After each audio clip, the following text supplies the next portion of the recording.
शंकु के अंतर्गत हमने कई प्रश्न हल कर चुके हैं पहले। आज एक और प्रश्न ले रहे हैं। प्रश्न ऐसा है कि एक शंकु का व्यास मतलब शंकु के आधार का व्यास होगा 12 सेंटीमीटर है और ऊंचाई 8 सेंटीमीटर है। तो शंकु का वर्ग पृष्ठ और आयतन ज्ञात करना है। तो यहाँ पे देखिए हमको क्या क्या चीज दिया हुआ है। दिया है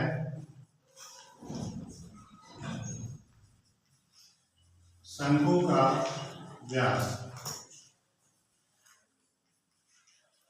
बराबर 12 सेंटीमीटर और ऊंचाई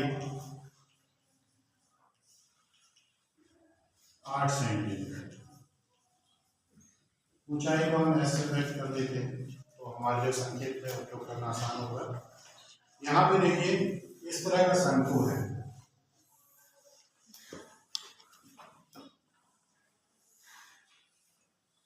तो ये आपको व्यास दिया होगा, ये इसकी ऊंचाई होगी, तिर्यक ऊंचाई होगी, इतना त्रिज्या हो गया और व्यास दिया हुआ है। इसका मतलब त्रिज्या हम व्यास से निकाल सकते हैं, h का मान दिया हुआ है और जब m निकल जाएगा, तिर्यक ऊंचाई निकल जाएगा, तब हम वक्र पृष्ठ निकालने की स्थिति में आ जाएंगे। तो सबसे पहले हम क्या करते हैं, त्रिज्या निकालते हैं। तो व्यास दिया हुआ है,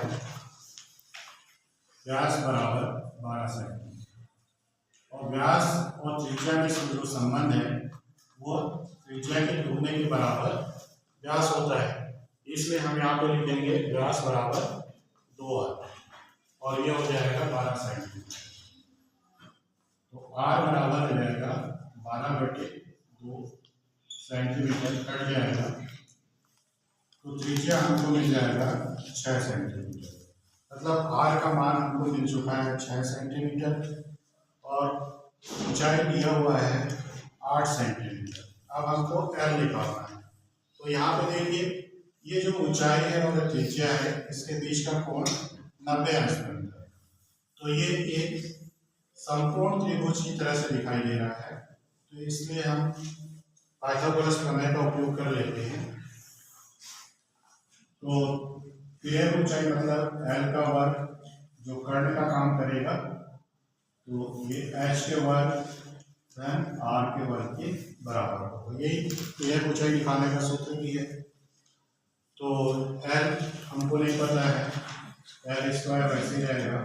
h का मान दिया हुआ है 8, तो 8 का वर्ग हो गया और r दिया निकला हुआ है 6, तो 6 का वर्ग हो गया। l स्क्वायर बराबर हो जाएगा 64 और 6 का वर्ग हो गया 36।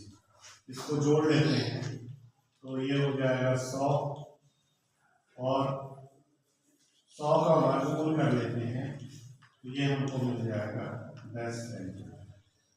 तो इस तरह से हमको तिर्यक जो ऊंचाई है वो निकल गया है 10 सेंटीमीटर। अब हमको निकालना है शंकु का वक्र पृष्ठ। तो शंकु का वक्र पृष्ठ बराबर जो सूत्र है वह है पाई r l। शंकु का वक्र पृष्ठ जो सूत्र है पाई r l है। तो यहाँ पे पाई r l है तो पाई का मान वैसे ही लेते हैं, r का मान हम रखते हैं 6 निकला है 6 और l का मान 10। पाई को वैसे क्यों रहने दिए, क्योंकि पाई का मान हम 22/7 रखेंगे तो यहाँ पर कोई कैंसिल नहीं होगा, तो हमारा उत्तर पाई में ही आएगा, तो उससे कोई फर्क नहीं पड़ता। तो हम इसको पूरा कर लेते हैं। ये हो गया 60 पाई और वक्र पृष्ठ का क्षेत्रफल है 1 सेंटीमीटर, इसका इकाई होगी। तो 60 पाई हमको वर्ग सेंटीमीटर में वक्र पृष्ठ का क्षेत्रफल मिल गया है, शंकु का वक्र पृष्ठ। अब निकालना है शंकु का आयतन। तो शंकु का आयतन का सूत्र हम प्रयोग करेंगे तो ये होगा,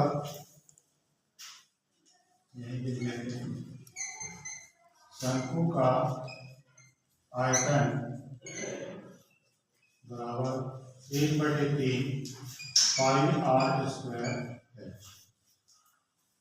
तो यहाँ पे भी हम मान रखते हैं, आर का मान देखिए 6 है और एच का मान 8 है।